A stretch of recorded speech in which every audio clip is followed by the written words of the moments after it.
کیا امریکی کروز میزائلوں کے دھماکے اس تاریخی تجارتی راہداری کو ہمیشہ کے لیے خاموش کر دیں گے؟ اس پل پر امریکہ نے ایک دو نہیں 7 کروز میزائل حملے کیے ہیں۔ چین کے تجارتی خوابوں اور روس کے معاشی بقا کے راستوں کا سفر اسی اہم پل سے ہوتا ہوا گزرتا ہے۔ چین سے کم از کم 65 مال بردار ٹرینیں اسی راستے سے ایران پہنچی۔ اس زمینی اور ریلوے روٹ نے ایران کے لیے ڈھال کا کام کیا۔ اس نے ایران کو مکمل معاشی تنہائی سے ضرور بچائے رکھا ہے۔ ایک ٹوٹے ہوئے پل کی یہ تصویر جو آپ اپنی سکرین پر دیکھ رہے ہیں، یہ کوئی عام پل نہیں، ایران کے صوبے گلستان میں بہتے ہوئے دریائے گورکن پر بنا آفتہ خان ریلوے پل بظاہر لوہے اور کنکریٹ کا ایک عام سا ڈھانچہ لگتا ہے، لیکن اس کی اصل جغرافیائی اہمیت حیران کن ہے۔ اس پل پر امریکہ نے ایک دو نہیں 7 کروز میزائل حملے کیے ہیں۔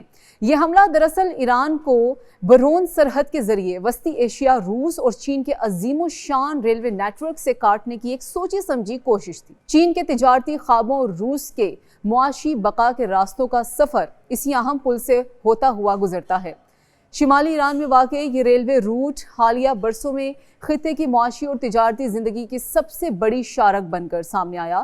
یہ روٹ ایران کے قومی ریلوے نیٹ ورک کو ترکمانستان اور قازقستان سے گزارتے ہوئے سیدھا چین اور روس تک پہنچاتا ہے۔ یہ طویل اور پرخطر سمندری راستوں کی محتاجی ختم کر کے وسطی ایشیائی ممالک کو خلیج فارس اور کھلے سمندروں تک تیز ترین اور محفوظ ترین رسائی فراہم کرتا ہے۔ یہی وجہ ہے کہ عالمی جغرافیائی سیاست میں اس روٹ کی گونج واشنگٹن سے بیجنگ تک سنی جا رہی ہے۔ بین الاقوامی نقشے پر آفتہ خان پل کی پوزیشن غیر معمولی اس لیے بھی ہے کہ یہ 2 بڑے عالمی منصوبوں کا سنگ میل ہے۔ پہلا چین کا کھربوں ڈالر کا بیلٹ اینڈ روڈ منصوبہ ہے، جس کی ایک اہم زمینی شاخ اسی پل سے گزرتی ہے۔ دوسرا روس، ایران اور انڈیا کا شمال جنوب نقل و حمل راہداری منصوبہ ہے، جس کا مقصد بحیرہ ہند سے روس اور یورپ تک سامان کی ترسیل کے وقت اور لاگت کو کم سے کم کرنا شامل ہے۔ اعداد و شمار بتاتے ہیں کہ گزشتہ سال چین سے کم از کم 65 مال بردار ٹرینیں اسی راستے سے ایران پہنچیں۔ خلیج فارس میں کشیدگی بڑھی تو یہ تعداد 3 گنا زیادہ ہو گئی اور ہر 3 سے 4 دن بعد چین کی ایک کنٹینر ٹرین اس پل کو عبور کرتی رہی۔ حتیٰ کہ روس کی پہلی مال بردار ٹرین بھی ترکمانستان سے اسی سرحد کے ذریعے ایران میں داخل ہوئی تھی۔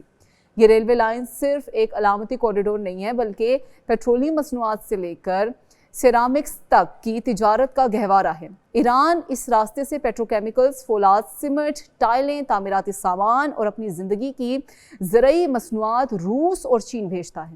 جواب میں روس اور قازقستان سے گندم، جو مکئی، کپاس اور کیمیائی کھادیں ایران لائی جاتی ہیں۔ چین سے آنے والی صنعتی مشینری، برقی آلات اور کارخانوں کا خام مال اسی ٹریک پر دوڑتی ٹرینوں کے ذریعے ایران پہنچتا ہے، جو ایران کی فیکٹریوں میں پیداواری پہیے کو رواں دواں رکھتا ہے۔ جب بھی امریکہ اور مغرب نے ایران پر سخت معاشی پابندیاں لگائی ہیں، اس زمینی اور ریلوے روٹ نے ایران کے لیے ڈھال کا کام کیا۔ اس راہداری نے سمندری راستوں پر ایران کا انحصار انتہائی کم کر دیا۔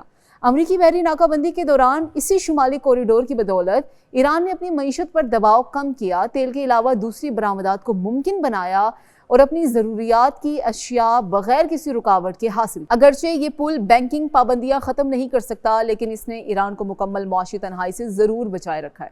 امریکی میزائل حملے کے فوراً بعد ایرانی انجینئرز نے اس پل کی بحالی کا کام ہنگامی بنیادوں پر شروع کر دیا۔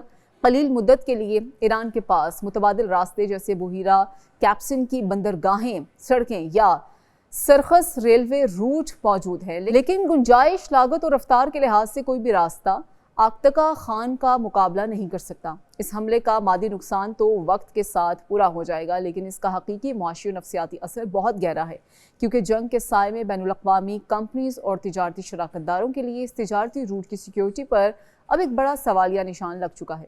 اب سب سے بڑا سوال یہ ہے کہ کیا امریکی کروز میزائلوں کے دھماکے اس تاریخی تجارتی راہداری کو ہمیشہ کے لیے خاموش کر دیں گے، یا ایران، روس اور چین مل کر اس حملے کے بعد آفتہ خان پل کے گرد اپنی سیکیورٹی کا ایسا نیا حصار قائم کریں گے جسے توڑنا ہی ناممکن ہو جائے گا۔